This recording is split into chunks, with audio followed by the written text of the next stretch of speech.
Olá amigos, bom dia, boa tarde, boa noite, sejam muito bem-vindos a mais uma edição do Up to Date, que é o nosso encontro para tratar dos principais assuntos da semana, os principais tópicos do mundo do marketing, dos negócios, da tecnologia e da inovação. O meu nome é Bruno Garcia, sou professor e profissional na área de marketing e business, host aqui do canal Talk to Biz, estou em mais uma edição solo aqui do Up to Date e o nosso objetivo, você já sabe, é sempre trazer o que está sendo discutido por aí, o que está sendo pesquisado, o que está na ponta da inovação, quais são os movimentos de mercado, quais são as tendências para que você possa aplicar isso no seu próprio negócio, no seu planejamento estratégico, de repente na sua carreira. Então o nosso objetivo aqui é sempre oxigenar com as ideias que estão circulando aí ao longo da última semana. Essa edição para segunda-feira, dia 18 de novembro de 2024. O tema principal da nossa pauta é data poisoning, envenenamento de dados por conta dos novos sistemas de IA generativa, um tópico que a gente já tratou aqui no canal algumas vezes. Eu vou citar vários episódios que já foram produzidos aqui pelo nosso canal em diversos momentos, mas a coisa mais uma vez ganha destaque porque só cresce, né? O setor de inteligência artificial só cresce, cada vez são mais ferramentas sendo disponibilizadas e a ideia é a gente discutir um pouquinho o que isso pode gerar de impacto por diversas perspectivas, nos mecanismos de buscas, para as próprias ferramentas de IA, para a web como um todo, para as marcas, para a produção de conteúdo e por aí vai. A gente começa o nosso papo com algumas notinhas rápidas, como já é de costume. Acho que tem um negócio aqui que saiu na Fast Company, que eu acho que é super interessante e, de certa maneira, uma reverberação de diversas outras notícias que a gente já tratou por aqui. Olha aqui, ó, proprietários de veículos Tesla desapontados com Elon Musk adesivam seus veículos com mensagens de arrependimento. Isso fez disparar, inclusive, na Amazon a venda de alguns modelos de adesivos automotivos. Vamos para o texto aqui da reportagem da Fast Company. À medida que o CEO da Tesla, Elon Musk, assume um papel cada vez mais partidário e público na próxima administração de Donald Trump, recentemente eleito para mais um mandato na presidência dos Estados Unidos, alguns proprietários da Tesla repensaram as suas escolhas em relação a veículos elétricos. E aí, alguns proprietários começaram a adesivar os seus veículos com mensagens tipo essas aqui, ó. Comprei isso antes de sabermos que Elon era louco. Essa aqui, segundo a matéria da Fast Company, é a mensagem que se tornou best-seller no setor de adesivos automotivos na Amazon. Outra variação, essa aí que ocupa a 7ª posição do ranking da lista dos mais vendidos da Amazon, é mais ou menos assim, ó, comprei isso antes de Elon enlouquecer. E aí tem outras aqui, anti-Elon Tesla Club, ou então uma outra, Elon comeu o meu gato, uma clara referência a uma das falas do Donald Trump durante a campanha de que os imigrantes latinos estariam comendo animais de estimação em algumas vizinhanças pelos Estados Unidos. E aí a matéria aqui enfatiza que as vendas aumentaram consideravelmente depois do resultado da eleição. E aí tem até uma fala aqui do Matthew Hiller, que é um dos camaradas que está produzindo e vendendo esses adesivos por meio da Amazon, e ele diz aqui, abre aspas, demorou um pouco para a primeira venda, mas depois que começou, algumas pessoas começaram a postar as fotos. E agora, nesse ponto, a coisa enlouqueceu, quer dizer, as vendas dispararam, principalmente depois do resultado das eleições lá nos Estados Unidos. Outra nota que vale destaque, e aí também é outro tema que a gente já tratou aqui no nosso canal ao longo de diversos programas tem relação a restrições impostas a plataformas sociais no que diz respeito ao acesso de menores de idade. A gente já falou dessa discussão nos Estados Unidos, na Europa, aqui no Brasil existem iniciativas para proibir o uso nas escolas, para tentar frear um pouco o quanto essas plataformas vêm influenciando o comportamento e a saúde mental dos jovens, mas agora tem também uma iniciativa na Austrália. Olha aqui também matéria da Fast Company. Minha gente, como de costume, todos os links ficam na descrição do episódio para que vocês possam conferir esse conteúdo original. Matéria aqui da Fast Company. A Austrália planeja bloquear redes como TikTok e Instagram para menores de 16 anos. O governo australiano planeja proibir o acesso de crianças em plataformas de mídias sociais, incluindo o X, o antigo Twitter, TikTok, Facebook e Instagram. O projeto que está em discussão encontra amplo suporte da opinião pública e até o partido de oposição, que já declarou que teria a mesma iniciativa depois de vencer as eleições previstas para alguns meses, se o governo atual não tivesse agido primeiro. E lá, como vocês estão vendo, o projeto encontra amplo apoio de políticos e da opinião pública, portanto, é bem provável que saia uma nova legislação na Austrália para impedir que menores de 16 anos utilizem plataformas sociais. E aí a gente já falou sobre isso aqui em outros momentos. Existe uma questão óbvia ali para a saúde mental, e isso já foi comprovado por uma série de pesquisas. Então, de fato, aumenta a ansiedade, aumentam os casos de depressão, muitas vezes amplia o problema de bullying que existe dentro das escolas, está muito associado a depressão extrema, tentativas de suicídio e outras mazelas que atingem aí a sociedade como um todo, mas principalmente crianças e adolescentes, porque acabam sendo mais vulneráveis a esse tipo de problema, e a gente já vinha acompanhando que o cerco ia apertar em relação a essas plataformas, e essa regulação acho que vem em boa hora, mas a gente está vendo isso na própria América do Norte, a gente está vendo isso também na Europa.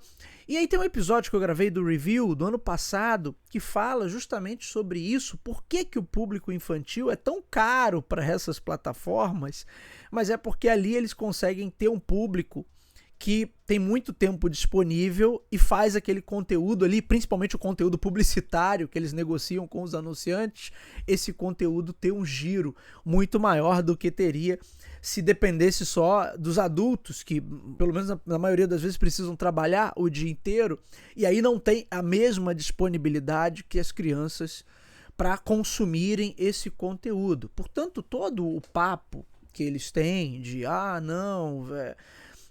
da liberdade de acesso para as crianças porque é conteúdo inofensivo, no final das contas, sabe-se que o objetivo ali é fazer o conteúdo publicitário ganhar giro.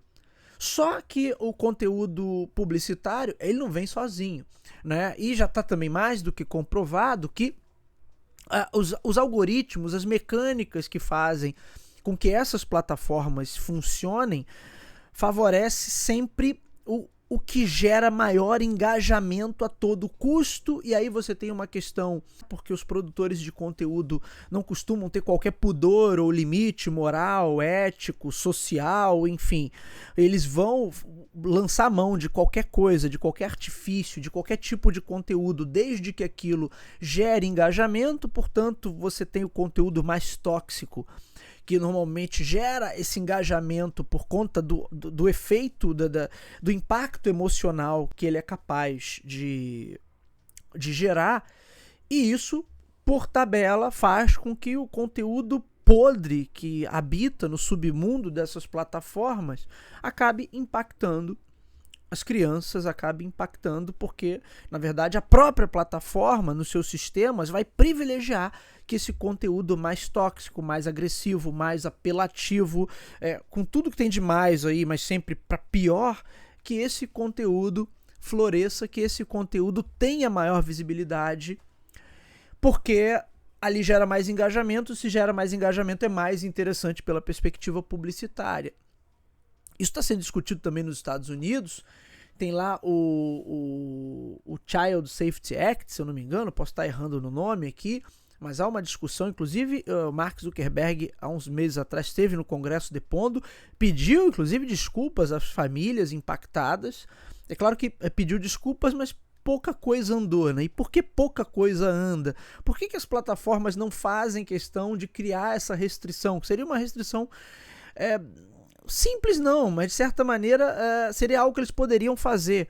Mas eles não fazem essa questão porque sabem que esse público dá giro ali para todo esse conteúdo lixo e por tabela para todo o conteúdo publicitário. Portanto, tá aí, mais um país se posicionando em relação a essas plataformas, e acho que seria muito, muito tranquilo, porque sempre vem aquela conversa assim, mas a criança vai mentir a idade para conseguir acessar. A criança, sim, mas poderiam ter mecânicas simples de bloquear determinados conteúdos, bloquear determinados canais. Poderia estar associado, por exemplo, a um documento, a um CPF aqui no Brasil.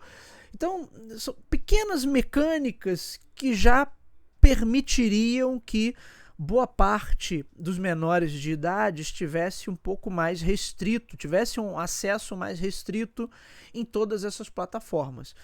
De novo, não tem interesse das empresas de fazer isso, porque na verdade esse público é o que mais dá horas de giro de conteúdo para todas elas. E aí não é interessante que esse público de uma hora para outra deixe de frequentar essas plataformas ou tenha esse acesso limitado. Então isso, possivelmente, esse tipo de restrição, da mesma forma que está passando lá na Europa com o Digital Services Act, se ele passa também em outros países como a Austrália, e aí você de repente tem uma legislação um pouco mais rigorosa nos Estados Unidos, isso começa a pipocar aqui ou ali, essas plataformas são impactadas porque o business dela de publicidade é impactado também. E aí isso é algo para a gente acompanhar, para ver como isso muda, de fato, a maneira como a web é organizada hoje, como essas plataformas hoje entregam conteúdo. Tem um programa incrível que eu gravei com a nossa querida Elis Monteiro, onde a gente conversa bastante sobre isso, sobre o fim da internet como a gente conheceu, né? E tem muito a ver com a maneira como essas plataformas organizam e entregam conteúdo. A maneira como elas fazem essa curadoria de conteúdo é um pouco da temática do programa de hoje, porque a gente vai falar de data poisoning, portanto, é um pouco do que a gente vai tratar no tópico principal do Up to Date de hoje. Tem também um episódio mais antigo do review, que eu falei propriamente sobre data poisoning e sobre o fim da web social. Vou deixar os links aí na descrição para que vocês possam conferir esse material. Mas tá aí, Austrália, mais um país entendendo que, e passando legislação, entendendo que as redes sociais são nocivas para o público de maneira geral, mas principalmente para crianças e adolescentes, que ainda não tem o mesmo discernimento e as mesmas mecânicas de defesa. Um adulto muitas vezes também não tem, né? Mas o adulto pode ser mais responsável e responsabilizado pelos seus atos. A criança e um adolescente ainda não tem essa questão muito bem definida, não tem essa maneira de lidar com esse volume todo de informação e a maneira como as informações são colocadas nessas plataformas. Portanto, vamos acompanhar aí para ver como é que essa legislação passa e o quanto outros países também tendem a seguir por um caminho semelhante. Um ponto interessante, que eu acho que aqui nas últimas semanas a gente tem acompanhado aí sobre a questão da escala 6:1, né, é que em outras partes do mundo, enquanto aqui a gente está discutindo a escala 6:1, em outras partes do mundo a gente tem situações opostas e em extremos opostos, por assim dizer. Saiu essa semana uma matéria no Japan Times que é o seguinte, O Ministério da Saúde do Japão planeja proibir os funcionários de trabalharem durante 14 dias consecutivos ou mais, uma prática muito comum no país. Uma comissão vem discutindo uma atualização para as normas trabalhistas do país. De acordo com a lei atual, os empregadores são obrigados a conceder um dia de folga, isso lá no Japão, por semana, mas tem flexibilidade de prorrogá-las ou programá-las como 4 dias de folga distribuídos por um período de 4 semanas. Isso pode fazer com que alguns funcionários trabalhem até 48 dias consecutivos, ou seja, mais de um mês. Além disso, um acordo celebrado entre empregador e os sindicatos de trabalhadores locais pode permitir que os empregados sejam forçados a trabalhar mesmo em feriados, eliminando qualquer limite de dias consecutivos trabalhados. Lá no Japão, o problema de trabalho extremo já é clássico, né? Inclusive eles usam um termo lá para se referir ao camarada que efetivamente se mata de tanto trabalhar, eu não vou lembrar o termo agora. Enquanto isso, na Alemanha, uma pesquisa recente, aqui tem matéria do Infomoney, uma pesquisa recente mostra que o país testou aí a escala 4x3 de forma muito satisfatória. E hoje, boa parte da população apoia a adoção de uma escala mais branda, de 4 dias de trabalho na semana. A Alemanha concluiu um experimento iniciado no começo de 2024 para avaliar a adoção da semana de trabalho de 4 dias no país. O resultado foi que 73% das 45 companhias participantes não querem mais voltar ao regime tradicional de 5 dias. A notícia foi dada primeiramente pelo site IGN Brasil. Esse link aqui é do Infomoney, que eu estou deixando na descrição do episódio. Participaram do teste piloto empresas de pequeno e grande porte, com equipes variando entre 9 e 249 funcionários, segundo dados do relatório The 4-Day Week in Germany, a semana de 4 dias na Alemanha, em tradução livre. Elas são de setores como serviços, tecnologia da informação, construção, saúde e serviços sociais.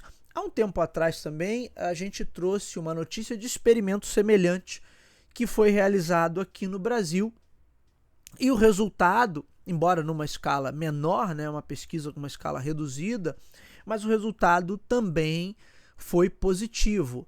Agora, resta saber se a mentalidade lá, e eu acredito que seja uma mentalidade mais avançada, se eles são capazes de entender isso, e é claro, né, resguardadas as devidas proporções macroeconômicas, porque uma coisa é implementar na Alemanha e na economia da Alemanha, e outra coisa é implementar num país como o Brasil.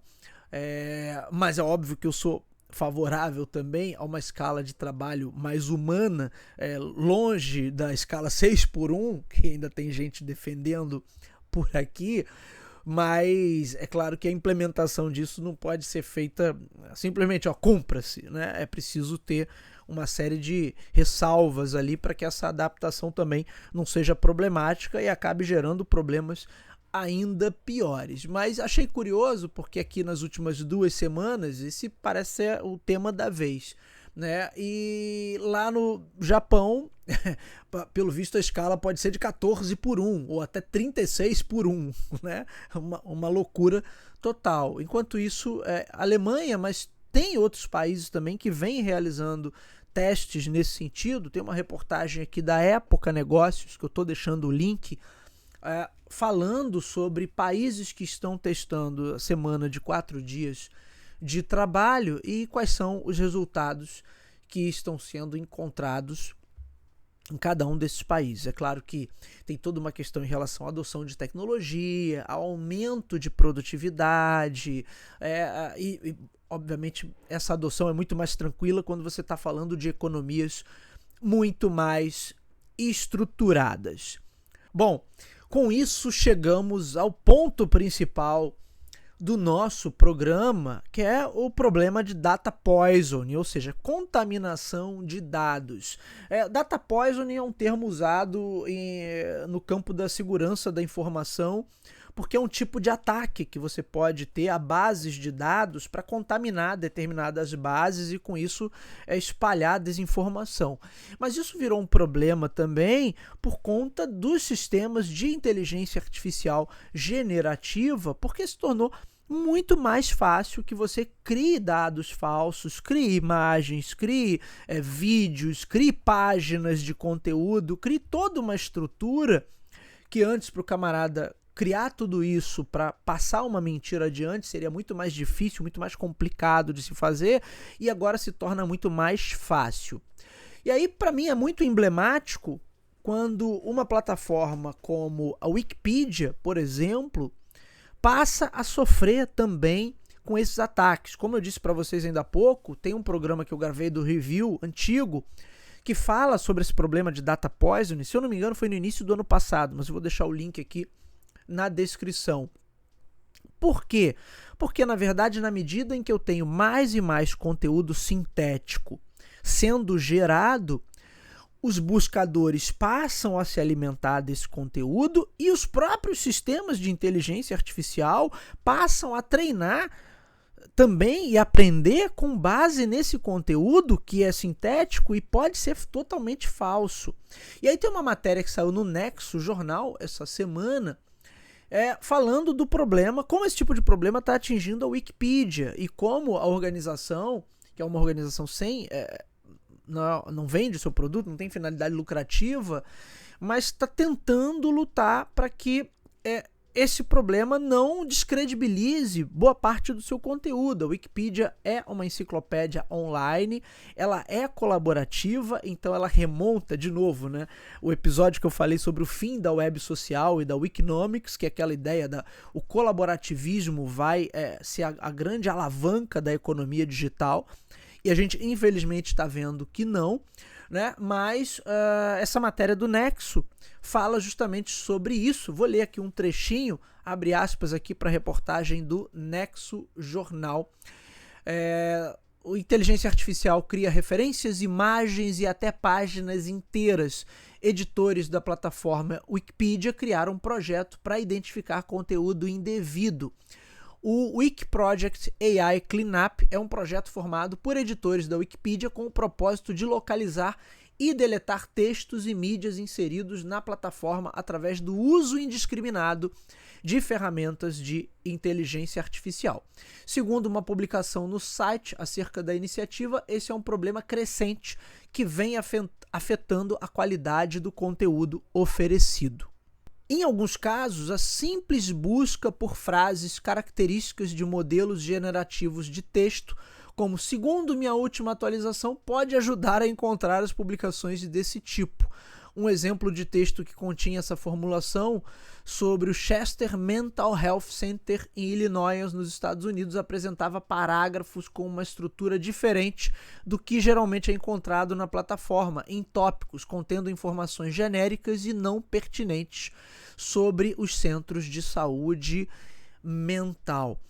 Então vocês vejam que a Wikipedia, que é um projeto brilhante, um projeto colaborativo, que no início também sofria com esse problema de descrédito, porque se pensava, se deixar todas as pessoas mexerem, é óbvio que isso vai virar uma grande bagunça e eu não vou ter informação confiável. Com o tempo, a Wikipedia se tornou extremamente confiável e extremamente relevante, tanto é que várias pesquisas indicavam que os verbetes da Wikipedia tinham o mesmo índice de erro ou de falha que de grandes enciclopédias super tradicionais.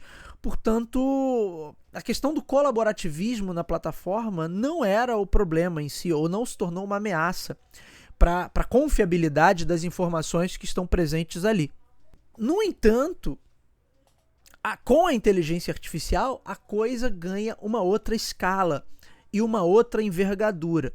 E aí eu passo a ter uma capacidade de pessoas desavisadas, mas principalmente de pessoas com intenções deturpadas ali, de fato macularem aquele conteúdo, enxertarem informação falsa, enxertarem informação sintética no meio daquele conteúdo numa velocidade assustadora.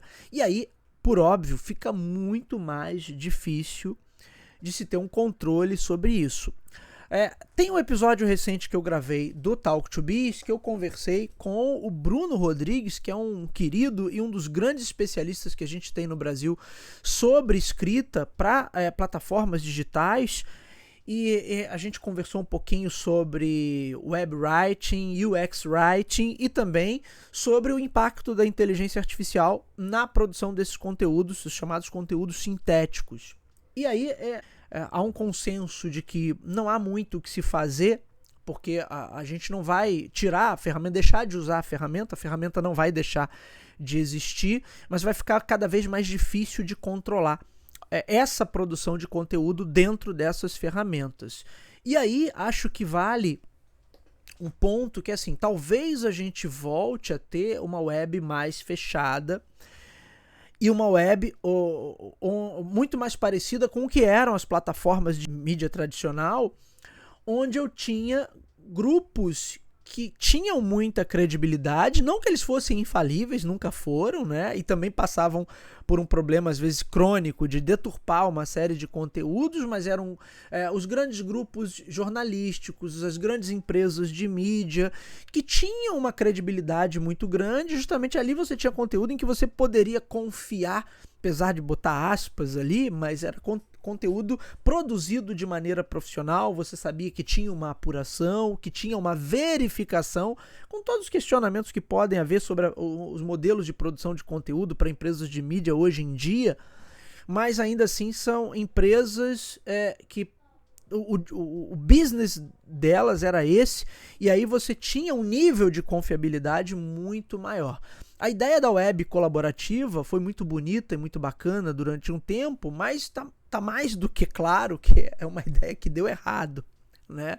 A web só pode ser colaborativa dentro de determinados contextos, dentro de determinados parâmetros ou de ambientes super controlados. Do jeito que a gente viu a coisa acontecer, tá claro que não dá para ter aquela utopia da plataforma digital totalmente colaborativa. As próprias redes sociais vêm sofrendo com isso e se tornaram ambientes extremamente tóxicos, extremamente problemáticos. A gente estava falando ainda há pouco sobre uma série de restrições que a galera, tanto no Brasil quanto no mundo, quer impor aí para essas plataformas justamente por isso.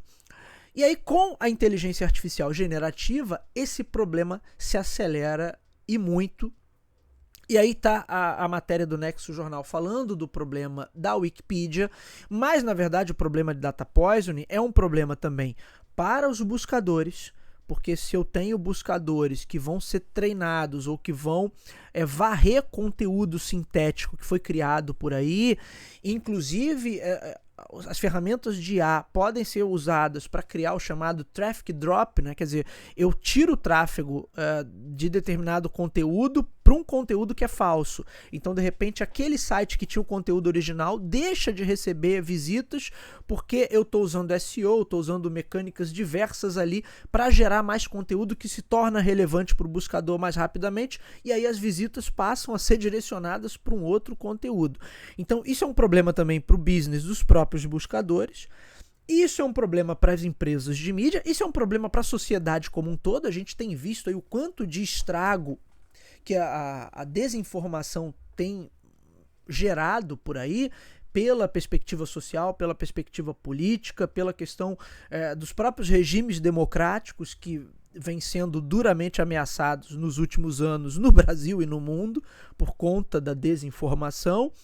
Isso é um problema também para as marcas, porque da mesma forma que eu posso gerar conteúdo fake sobre qualquer coisa, isso pode ser usado para atingir marcas também, então atingir noticiários sobre produtos, sobre lançamentos, sobre as estratégias que as empresas estão adotando. Se antes a empresa não conseguia ser a dona de fato da própria marca, porque a marca era trabalhada e retrabalhada pelo público, né, nos meios digitais, com a inteligência artificial isso se torna ainda mais problemático, e aí essas ferramentas em algum momento e de alguma forma elas também vão passar por algum tipo de filtragem, algum tipo de restrição, do tipo, olha, você não pode criar uma imagem aqui com a logo dessa empresa porque isso é propriedade intelectual de uma determinada corporação. Então você vai começar a ter, já tem, né, uma série de limitações, mas isso vai se tornar ainda mais explícito e mais evidente. Portanto, na verdade, esse é um problema que vai desde lá do macro da sociedade até o micro, quanto ele pode afetar um negócio, uma marca já estabelecida, o quanto ele cria uma série de outros desafios. E a ideia dos projetos colaborativos que a gente tinha até, sei lá, 10, 15 anos atrás, essa ideia talvez seja a principal impactada, né, por esse problema, porque na realidade você cria um ambiente muito bom ali, muito acolhedor para todo tipo de fraude, para todo tipo de golpista e para grupos que querem semear desinformação. A gente já sabe que existe também um grande negócio por trás disso, e fora outras coisas, outros tipos de crime que vão se utilizar dessas ferramentas para ampliar o seu alcance, para despistar, para conseguir levar mais coisas para a obscuridade. Então, realmente, o problema do data poisoning é algo que é difícil da gente olhar e ver uma solução a curto e médio prazo. A solução seria essas ferramentas ficarem restritas a um uso profissional. Tá claro que isso não vai acontecer, porque essas empresas querem que as ferramentas estejam na mão de todo mundo, porque quem conseguir acumular um número maior de seguidores é que vai levar a fatia de mercado. Portanto, eles vão deixar as ferramentas o mais gratuito possível para que consigam ter o maior quantitativo de usuários ali e depois tentar criar um paywall ali, um serviço freemium ou algo nesse sentido. Mas vocês vejam que mesmo nos buscadores isso nunca aconteceu. Então os buscadores foram usados intensamente. O único business que sustenta os buscadores é a publicidade em si. Não foi um serviço freemium necessariamente, não foi uma assinatura ou não foi nada muito diferente do que a gente já tinha visto nesse cenário. Da mesma forma, os sistemas de IA generativa, eles estão sendo jogados aí para o público, porque na cabeça dessas empresas é isso. Quem conseguir formar o maior grupo ali no menor tempo possível, vai conseguir monetizar com isso, porque aí eu consigo criar outras formas de monetização, mesmo que não seja assinatura, mas talvez a exibição de anúncio, como já foi aventado aí em algumas situações por essas grandes empresas que trabalham aí sistemas de inteligência artificial. Então é um desafio que a gente vai ter pela frente. Como vamos lidar com isso? Aí tem muita gente desenvolvendo, muita gente, empresas, institutos de pesquisa, pesquisadores independentes, formas de identificar esse conteúdo sintético e começar a filtrar isso, começar a tirar isso das respostas, a tirar isso do monitoramento que é feito, da varredura que é feita dos grandes ecossistemas digitais, mas ainda não sabemos o quanto isso vai ser efetivo e o quanto a gente vai conseguir evitar que os resultados que são entregues ali por um serviço de busca ou pelo próprio sistema de inteligência artificial ou dentro de uma plataforma colaborativa como a Wikipedia, eles não sejam resultados totalmente inválidos, porque aquele conteúdo foi contaminado por desinformação, por informação maliciosa, enfim, por informação que não é confiável.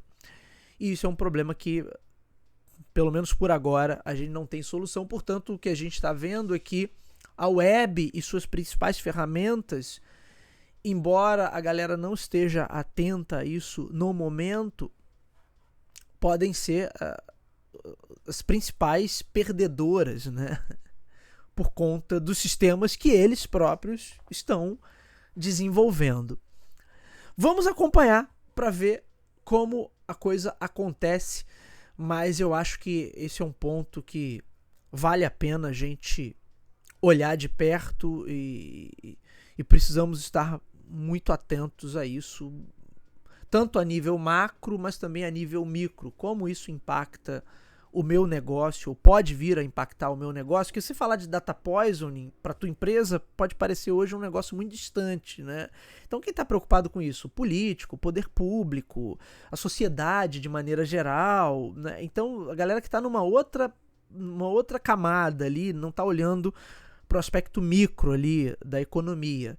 Mas isso vai chegar também, o impacto também vai chegar, já está chegando, é que talvez você não perceba, mas para grandes empresas, elas certamente estão muito mais sujeitas ao problema do data poisoning, ou ao problema de como essa informação se organiza e se estrutura nesses novos meios digitais, e isso vai ter um impacto, a informação não fica isolada, né? Ela gera um impacto na economia real. Por isso que precisamos estar atentos a isso.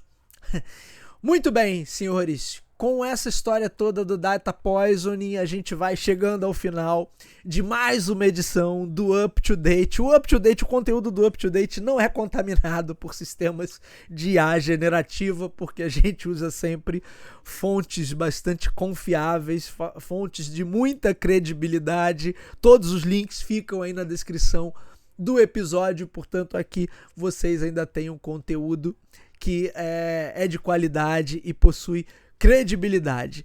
É isso, meus amigos, hoje vamos ficando por aqui, nos vemos na semana que vem, um abraço a todos, até lá, valeu!